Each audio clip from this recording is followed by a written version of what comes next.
This is my channel's weekly compendium, ending Monday, January 22nd, 2024. Case file number 1433, written by Boneless Mega Bat. The Christmas Time Warp.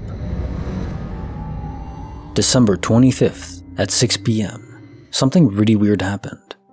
I ordered food at a local restaurant that I know was open, even on Christmas, and the phone goes to a voicemail with no message. Okay, fine, it's Christmas. I chose another restaurant in the next town over. I visit their website, click the link to call, place the order, and head out to pick it up. It's 2 exits away on the highway. I drive past the first restaurant and see it's closed, all the lights are off. I get on the highway and see exit 6. I need the next one, exit 7.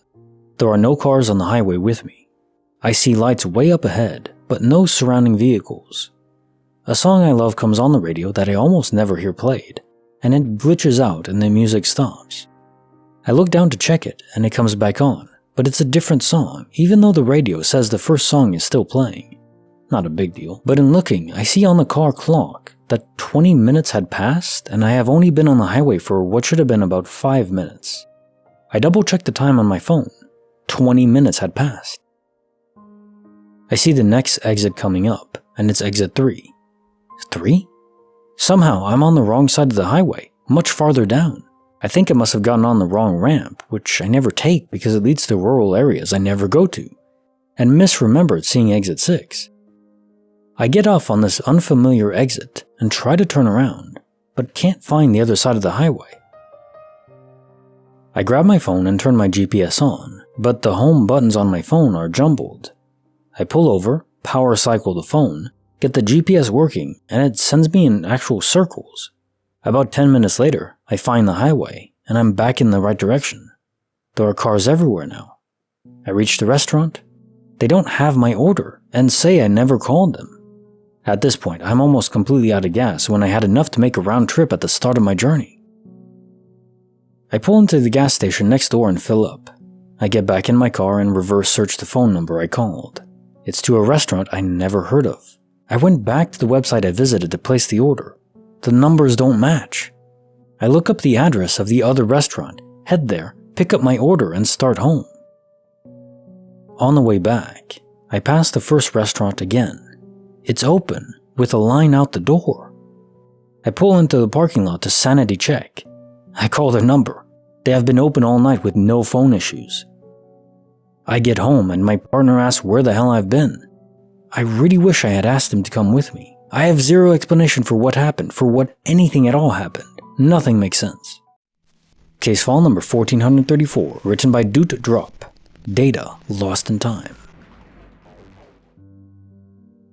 When I was in my early teen years, me and my best friend used to walk around and go into different stores just for something to do. There was a Rite Aid, retail and pharmacy, for those of you who don't have them, that was in our neighborhood that we would frequent a lot, whether it was to buy drinks and snacks, look at makeup, or just use the bathroom.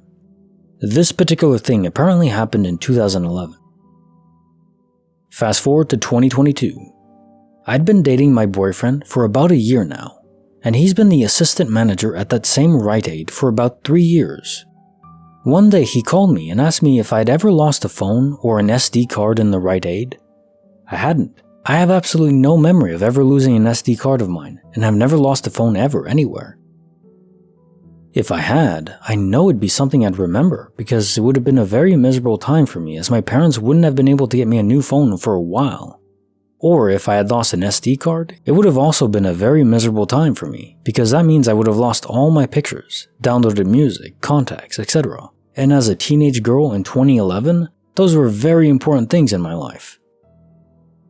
So I told him no, I'd never lost either of those things, and definitely not in that Rite Aid. I asked why. He told me he was cleaning out the lost and found drawer with his coworker, and they came across an SD card in a little clear plastic box.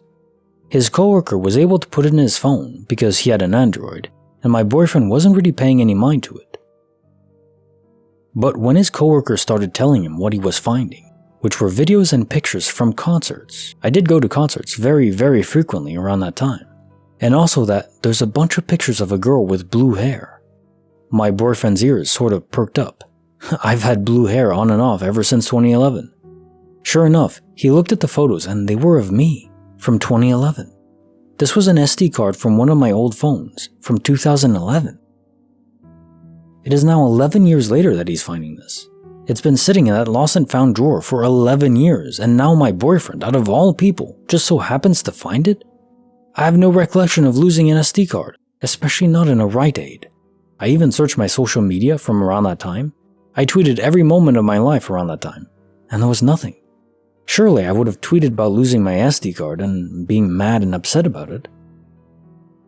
But I swear there was nothing. I do not know where the SD card came from. I definitely don't know how it ended up in that lost and found. And I don't know how or why it's been sitting in that drawer for 11 years and why out of all people, my boyfriend was the one to discover it. Case file number 1435, written by Bellac 4862. Our 20-mile leap in just 10 minutes. I had just picked up a coworker from her house heading to work. We are just talking and chatting. How'd your weekend go type of stuff.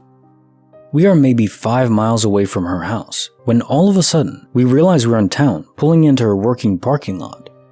We both kind of look at each other not sure what happened. We had gone near 20 miles in the blink of an eye. And what cemented this experience is something that actually happened, and not just simply losing track of time, is the time. It should have taken us almost half an hour to get to work. Instead, the time from when I picked her up was 2:30, and the time when we got to the building was 2:40. There is no way in hell we could have gotten there that fast. From that point on, we both called that experience the time when we jumped, like from the movie Jumper. Case file number 1436, written by EvenAd1701, a Frosty mystery. I moved in a really cold climate, around minus 30 Celsius, minus 4 Fahrenheit. And for the last 3 or 4 days, I had to wear my scarf, the sort that covers your face and ears. Yesterday, I wore it to collect my package and came back. 20 minutes walk. The weather is so cold, there is no chance for me to take it away anywhere during the walk. Besides, I had headphones on too, so it's not possible to take the scarf away without taking the headphones off. I didn't stop anywhere along the way and headed directly to the postal machine and back. Came home, put my hat and scarf on the shelf, and started checking out my package. All was fine. Except in the evening when I was dressing up again to go out for a drink. The scarf was nowhere to be found. I live in a really small shared dorm room and don't have a roommate right now, so one shelf is empty. I checked every part of my small shelf 5 times. My desk, under the bed, bed sheets, my bag, the kitchen, bathrooms, nothing. Went to the dorm help desk for lost items as a last resort and it wasn't there either. I tend to lose some stuff and find it shortly after, but this is different. It's like you came home with your pants on, but then your pants are nowhere to be found. Creepy file written by Zero Tesaurus Zero, the unexplained disappearance of my best boy, Voyou.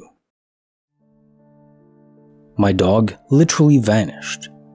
We locked the house with the dog in it to go get some food. When we came back half an hour later, he wasn't in the house anymore. There was no possible exit for him. No windows, no holes, nothing.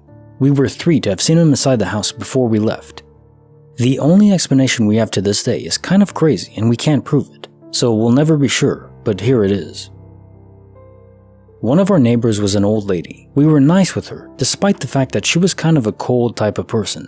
Sometimes, we did some mutual favors like in a typical neighbor's relationship. But over time, she started to become more and more weird. Later, we learned she had developed a form of dementia. It was quite sad to watch her become more and more crazy, for lack of a better word. In the end, her son put her in a mental institution for old people. A few years later, we started connecting the dots. Before she drifted into insanity, we once gave her a set of our house keys so she could water the plants and take our mail during vacations. She kindly accepted, and that year, we brought her back a nice gift from her vacation to thank her, and she gave us back our spare keys. But now we think that, at that time, she was already starting to lose her mind without anyone really noticing. Because a few months later, coming back from the grocery store, we found her inside our house. We locked the house, yet she found a way to get inside. It was really disturbing, and we discovered that she had another key. The only possible explanation was that she had a copy of our key done while we were on vacation. So back to the vanishing of our dog. Our theory is that this crazy lady had in fact multiple copies of our house key, and then she let her dog out or she brought him somewhere else or even killed him. That's the only possible explanation we have found after all these years, but it's so crazy that it's hard to believe, even for us, and we just can't be sure. As for the old lady herself, she sadly died a few years later in the mental institute. I was angry with her for a time, of course, but ultimately her story was mainly sad and painful. She was a victim of her own decaying brain, and there was nothing she could have done against it. In this story, I've lost my childhood best friend. He was a Briard, and his name was Voyou, which means kind thug in French. For years I felt guilty over his vanishing, replaying the scene in my head over and over to check if I hadn't missed something. But in the end, we'll never know, and that's what is actually the worst. Case file number 1437, written by Vault Dweller 529. Billie Eilish hijacked our minds. A few months ago, I was in a Discord call with my friends. After I left, I had the stupidest thought of thinking if I was taller than Billie Eilish. Went to watch something and half an hour later, I got a message from one of those friends saying I was taller than her. It would just be a funny coincidence. They were looking at celebrity heights after I left. But a couple weeks after that, I had another stupid thought before going to bed about how I would like to go under the truck like in Need for Speed games when I get my driver's license. That same friend had a dream that night that I drove under the truck during my driving test. Both of these were just my thoughts, and I hadn't told them to anyone before these strange things happened. So those were probably just coincidences, but still kinda weird how similar they were. And I should also say that both of these thoughts happened to me while I was looking for something to watch. Case file number 1438, written by Kit the Human, The Supernatural Sapphire. One time, a few years ago, I was making some jewelry. In this case, I was drilling a hole in a broken sapphire crystal to turn it into a pendant. It was not a valuable crystal or anything, could probably retail for about $20 at most. Well, sapphire is hard to drill, so after a time I set everything down and went downstairs to pee or make some tea or something. I wasn't gone for more than a couple minutes. I wedged the sapphire into my jewelry box before I left, sticking it firmly in the ring holder area so it wouldn't roll around. The crystal was long enough that it held the lid slightly ajar. I left the box on my bed. So I came back 2 minutes later to find the lid was completely closed. I opened it and the crystal was gone. It wasn't anywhere. Not beside the box, not around the area where I was working. I even searched and changed the sheets and moved the bed. It was nowhere to be found. I never found it in the remaining year I was there. Now I live alone in the house, one of those British terraced houses. You could only get in through the front door, and it was narrow enough I'd see or hear anyone moving through. No one was in the damn house. What the hell happened to that crystal? Other weird things happened there, but that was the most striking. Case file number 1439, written by Dabby Dabby Doo, Seconds from Disaster. I once hit a semi-truck on the highway. I was 18, driving a bit too fast. Came around a corner and a deer jumped on the road and I slammed on my brakes. My old crappy car looked up and skidded straight. I thought, okay, well, just go into the ditch. Then around the corner, a semi came towards us. I grabbed the wheel as hard as I could and tried turning, but nothing. My best friend is beside me. Seconds before impact, I let go of the wheel and looked at my best friend in the eyes, trying to say, I'm sorry. And we braced ourselves. This was in the middle of nowhere. Now it felt like time slowed down. I was seeing everything, and when I looked to my right, there was a man in a pullout, standing beside his car with his cell phone. This was around 2006, and to me, cell phones weren't as common as today. And I thought, weird. Everything raced in my mind. This is it, I'm gonna die. No, it can't be, it can't. And closed my eyes to die. The semi-driver was able to jackknife it to his right for a split second before impact, and back, so just my side smashed into him, and we flipped over and spun. I remember hearing it. I don't remember feeling it. I opened my eyes and was right side up. My best friend climbed out of his window, but I was out of it, and he pulled me out.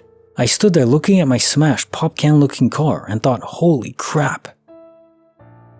And then I fell over, pain in my leg like crazy, like pain I've never felt. That man in the pullout came running over and said he called 911, and then knelt beside me, asked if he could pray for me, and asked if I'm hurt. I said it felt like my leg was shattered. He prayed for my body, my mind, and then he left. Before the cops came, before the ambulance. At the hospital, they ran tests and x-rays, but no broken bones, nothing, barely a scratch. It's like the Unbreakable movie. The cop said I'm lucky. The doctor said I'm lucky. My mom came to get me and didn't let go for a long time.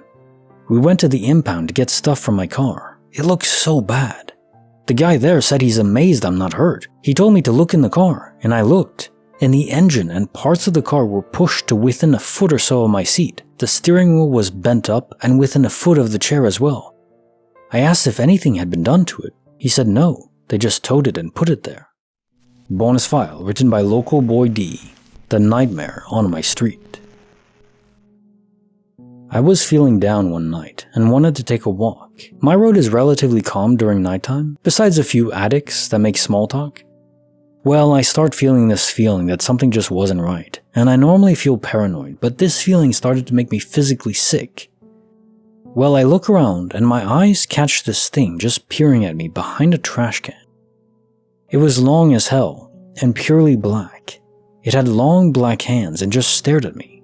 Wasn't moving or nothing, and all I saw was this bright red eye staring into mine. I've never been so freaking scared in my life. I turned and started running back to my house. When I got at least 5 feet away, I looked back and it was just gone. Never again did I see that monster. Case file number 1440, written by Inner-Nothing7779. A clean-shaven hero appears in the trailer park swamp. I was 8. We lived in a trailer park in Florida. I lived across the street from a row of trailers that had no one living there, and behind them, swamp. So there were no hoses hooked up to any of them. My brothers and I played around these trailers all the time. Anyone who has lived that far south knows about fire ants. These guys suck butt. They're aggressive, they bite and sting, and can do so over and over again. They defend their nests with vigor. So 8-year-old me was playing around an empty trailer one day and not paying attention. I stepped, barefoot and in shorts, into a nest. I didn't realize it until I felt the first bite or sting. Wasn't more than a second or two. By that time, my leg was covered in ants up to my knee, all of them biting and stinging and working their way higher. This both hurt and terrified 8-year-old me. What does a terrified and hurt 8-year-old do? They scream and cry. I was stomping my feet to get the ants off. They found my other leg too. This only angered the ants more. Out of nowhere, from behind the trailer, the side that faced the swamp, came a man. He was clean-shaven, kept hair, and clean clothes. He had a water hose. He promptly sprayed my legs to get all the ants off. He then told me to run home to my mom. We never saw him before, and I've never seen him since. The trailer had no hose. To this day, I have no idea who he was. In my mind, I have pictured him as my then-dead great-grandfather, who had died 2 years prior, but I honestly cannot be sure. Case file number 1441, written by Bandicoot SVK. How do you know a dream from real life? I once went to sleep and woke up a few hours later. However, I could feel that there was something terribly wrong. I was sleeping on a sofa that I only had like 10 years ago. When I brushed through my hair, it was in a buzz cut like I used to wear when I was 13. I've looked around and sure enough, my room looked the exact same way as back when I was 13. When I was leaving for school, I met my sister in the kitchen, which was weird to me because as of the time as I'm writing this, she moved away about 6 years ago. So I went to school and sat through several classes, and I could not focus on them because I knew what was going to happen to me in the next few years, and it was so freaking weird. I came home, gave my friend a call, and I met him outside of my apartment building. We walked for a bit, and then sat down on a bench. I just outright told him that I've probably gone back in time and woke up in that body. In that dream, I was already an adult, and I knew exactly what was going to happen to me and to him in the next few years. And the only thing he told me was, "Are you sure this is not a dream as well?" Or something to that extent. I then looked to the spot where he was sitting. He was not there anymore. He disappeared. I started running around, panicked as crap. There was no one on the streets, no cars driving around, just parked cars. I could hear nothing besides my beating heart, my panicked breath, the sounds of my steps, and the wind blowing. Suddenly, everything was covered in snow and ice. I tried to go back home, but I noticed that everything was distorted or twisted in some way. Cars that didn't have plates on them, weird trash bins. Everything was off in some way. When I realized that something was really terribly wrong, and I wasn't just imagining things anymore, I woke up. What the frick even happened to me there? When I was in the dream, everything was literally real to me. I could sense textures, sounds, smells. I heard people talking coherently. It was so real that I was literally convinced that I woke up from a dream, in the dream, and that I knew what was going to happen in the next 5 years plus. Yet only towards the end of that dream, I've realized that nothing I've seen or felt that day was real. I don't know if I've accidentally stumbled upon some supernatural realm, or if it was a lucid dream or something like that, but I freaking swear that every bit of that dream felt as real as every other day of my life. Bonus file written by Shock, dreaming of a grandfather I never knew existed. When I was younger, I had a dream about a man sitting on a porch, wearing a bright green t-shirt and a cowboy hat, playing a guitar.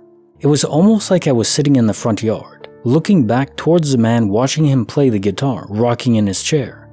The screen door opened slowly, and a small girl with beautiful black curly hair stepped out, wearing a white and blue checkered dress.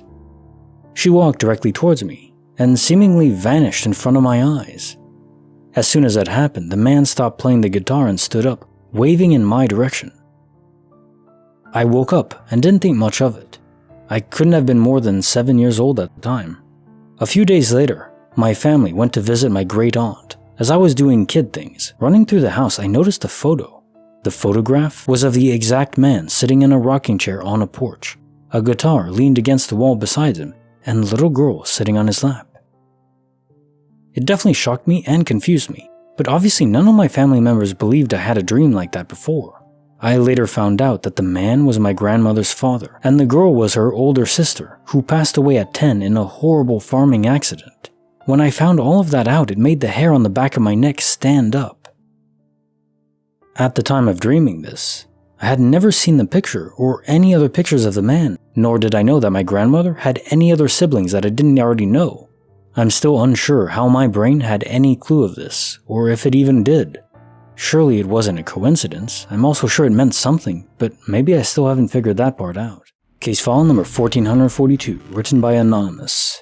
The Maine bridge that connects into the multiverse. My wife and I were driving back from a family event in eastern Maine, using a GPS, maybe smartphone, maybe just car GPS.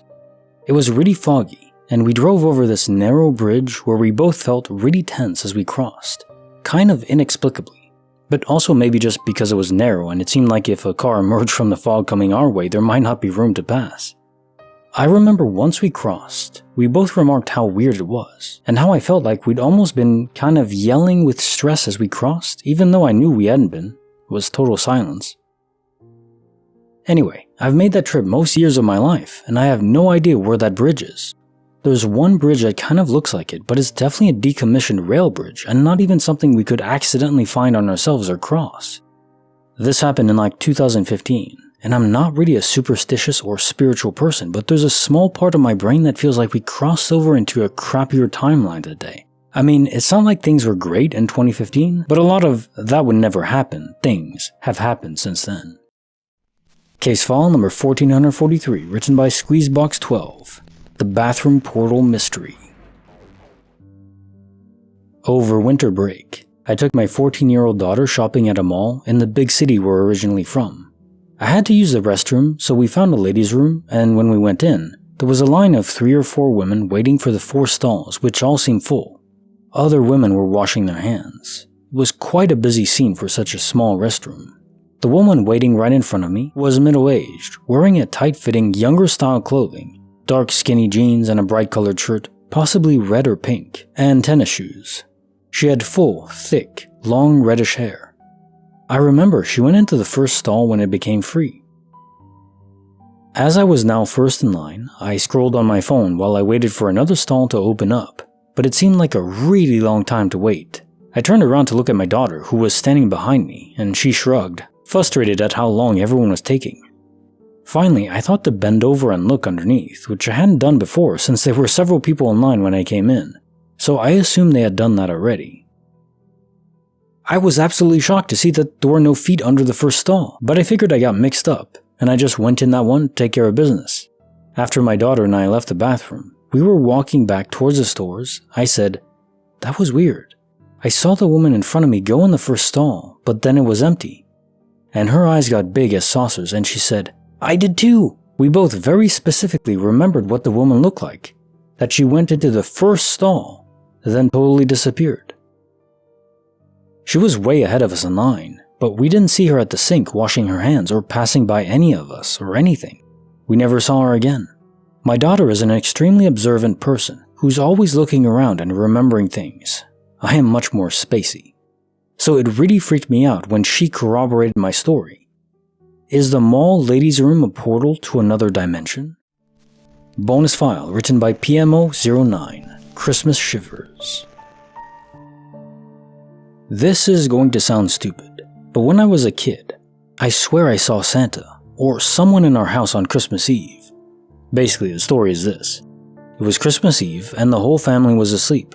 Being a young kid, I was super excited to wake up the next morning and open presents. My room was located at the end of the house, and the hallway outside my door looked directly into the family room where the presents and tree were. In the middle of the night, I woke up from excitement and decided to take a peek down the hallway to see if Santa had come yet. In my family, Santa would leave bigger, unwrapped gifts by the tree overnight on Christmas Eve. I got out of bed, opened the door, and looked down the hallway. At first it was dark, so all I could see were lights from the stereo and VCR and some light from the street. Once my eyes adjusted, I saw a hand waving at me, sticking out from behind the wall that divided the hallway from the front door. It was a dark green glove with white trim, just like a Santa glove would be. I just stared at the arm as it slowly waved. I was frozen in fear. I ran back to my bed and started to cry. Eventually, I got up and sprinted across the hall into my parents' room. I told them what had happened, and of course, they thought I had just had a bad dream. Looking back at it, it's probably what it was, but it's such a vivid memory for me, unlike any other dream I've ever had. Case notes of file 1433. The Christmas Time Warp. The cell phone is the key piece of information. You went back to the same site that you had checked before, but the number was different. This means you did check the same place in both universes. In your original, you really did call and make a reservation. But in the second, when you placed the order, the phone number registering in your phone was different than the original universe, not the same number. A pretty significant difference. It's clear as day proof it's a different universe. The number you did call in the new universe belongs to a different restaurant entirely. But I think the time lag is from jumping to a universe that was far away from the original. Some transfers are nearly instantaneous, but not all. The further the distance, the greater the time required to copy over the data. That's my hypothesis anyways. Case notes of file 1434. Data lost in time. A multiverse night indeed. The data is from you partying in an adjacent universe. That's how you could have lost it there. Then the universe itself lost it DOP style, and it was moved over to this universe where your boyfriend miraculously finds it for you. But even if this is the case, it's a glitch that depends on a massive coincidence too. So it's just quite spectacular. And now time for the quote of the day. Be peaceful, be courteous, obey the law, respect everyone. But if someone puts his hand on you, send him to the cemetery. Malcolm X. This actually reminds me of a video I just watched from Veritaserum revolving game theory and how it applies differently when there's multiple instances of iteration. So it's not just one interaction from one person and then you never see each other again. But basically, they test various strategies in interacting with other people multiple times, and the by far winning move, the winning strategy, is always tit for tat, which simply means you operate in good faith with someone else, and if they operate in good faith with you, you keep doing so. Until, if they transgress against you, then you retaliate. But only once. Only within reasonable approach. And then after that, if they go back to normal, then you go back to normal as well. So tit for tat. Sort of like an eye for an eye, but I guess maybe less extreme. Apparently, this leads to the most optimal, total best results long term for everyone involved. Be very good in general, but also be strong and be willing to defend yourself and put your foot in the ground if you are betrayed or attacked or in some way wronged. You can't let that slide, but you can forgive in time if they take obvious measures to never repeat it again. Respond, but forgive. Yeah, that's a good summary. Caissons to file 1435. Our 20-mile leap in just 10 minutes. So there is, of course, highway hypnosis, driving on autopilot. But that shouldn't happen with two people in the car talking to each other. And even then, the time factor proves it is a glitch, or to me, a normal phenomenon of space-time portals.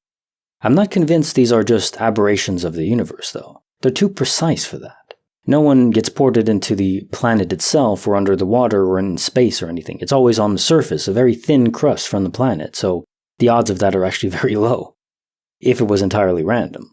So given that it's not random, maybe it's placed by aliens or by our own government conducting some sort of technology experiment. I'm actually not sure which is more terrifying. Caissons to file 1436. A Frosty mystery. Brilliant. A frosty heaven. Damn, I miss the cold. It's been so hot here in North Carolina, even into January. The damn El Nino event is keeping us toasty. And also somewhat rainy. Maybe next year, when I'm up in New Hampshire, I'll get my white Christmas again. You don't realize how much you'll miss something until you don't have it. It's only been a bit over 2.5 years since I left Canada. Anywho, this is a classic DOP indeed, or just a really cold ghost. Probably a DOP. Caissons for the creepy file. The unexplained disappearance of my best boy, Voyou. Dementia, the natural glitch of the mind. It's horrible to see it happening to someone else, but what I want to know is, how does it feel when it's happening to you? It's not directly painful, like being punched. It's more like reality would start to fade away and distort. Like those horror shows where the whole world appears to have gone mad. You're the only sane one, but you don't realize it's actually the opposite. That is truly stuff of nightmares, like nightmare fuel, as far as you can go. If you cannot trust your own mind, your own self, you're completely lost, and that is just truly sends shivers down my spine. And now time for the poem of the day. Even after all this time, the sun never says to the earth, "You owe me." Look what happens with a love like that. It lights the whole sky. Hafiz. It sure does light the sky brilliant, doesn't it? When you give love and you don't expect anything in return. It's simply your being. And this doesn't apply just in relationships, it's just the nature of people who are giving and open and very positive. They shine, and that radiates out to everyone else around them. Everyone within distance of their rays. If you're doing it without expecting anything in return, it truly is genuine.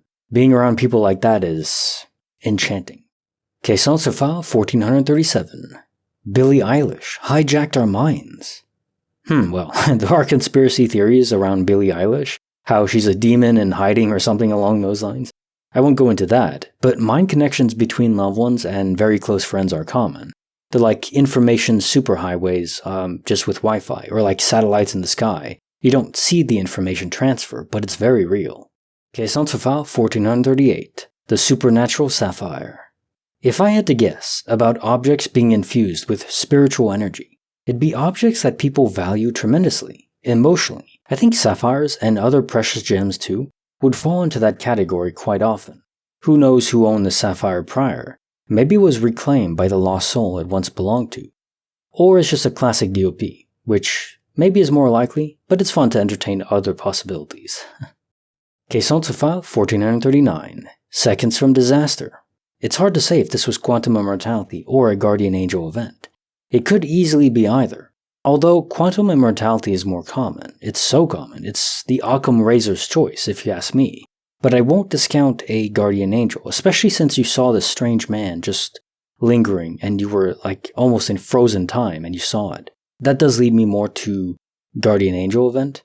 Caissons for the bonus file. The nightmare on my street. Yeah, unknown beast lurking in the shadows, a nightmare indeed. It's impossible to say what it was you saw, The only advice that should be heeded is exercising caution when surrounded by the unknown. And now time for the poem of the day. In twilight's gentle, whispered hush, where shadows dance and silence blush, a riddle whispers through the air, a secret tale beyond compare. Moonbeams weave a mystic lore, in silver threads they softly soar. The night unfolds its veiled decree, a cosmic code known just to me. Stars shimmer, ancient glyphs unfold, a universe of stories untold. Eclipsed within the midnight sigh, a dash of mystery in the sky. Embrace the enigma, dark and deep. In every second, promises seep, clear to understand yet veiled in rhyme, an eternal echo, lost in time. It's something that speaks to me, and I think all of us, because we're here because we question the nature of the universe itself, or even not necessarily question it, but just want to know all about it, to delve into the mysteries of it, the ancient glyphs that are unfolding, though slowly. And really, we have to unfold them ourselves. But that's part of the fun of life. Caisson Sofa 1440. A clean-shaven hero appears in the trailer park swamp. So I was never attacked by fire ants, though I did anger a nest of bees when I was growing up, since I always climbed trees.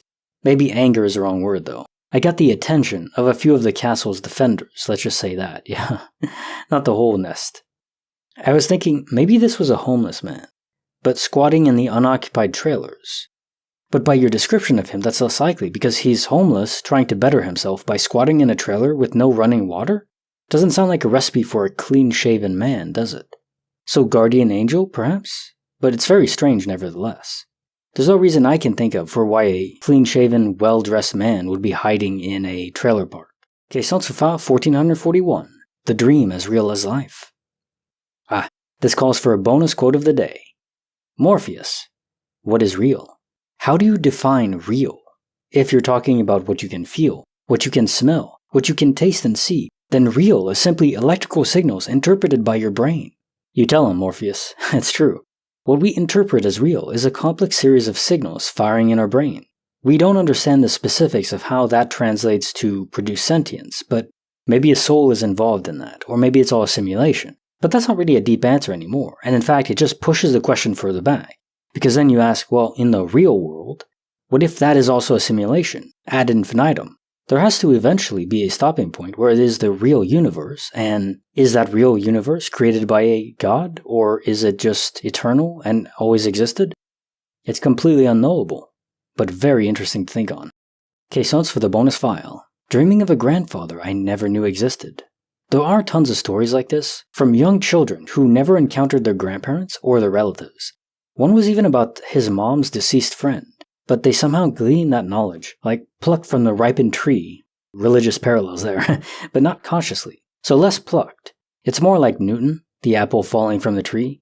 The knowledge just falls from the tree into his brain, without any conscious thought or will. And now time for the poem of the day.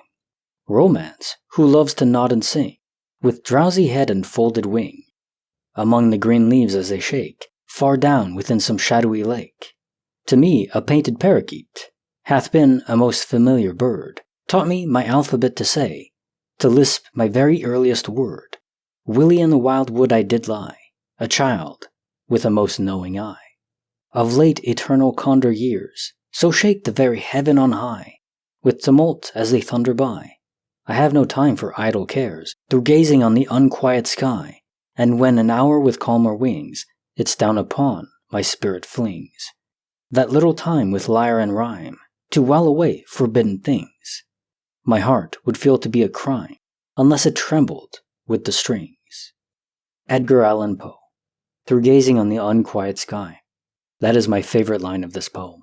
What's yours? Caisson Sofa 1442. The main bridge that connects into the multiverse. Perhaps the bridge, then, was significant not as a literal crossing of the multiverse, more as a signal of the transition occurring. And then in the new universe, you couldn't find the bridge anymore, but in the past, original universe, it did exist, you just never looked for it. That would definitely be a mind-screwy thing, because a bridge is such a hefty difference.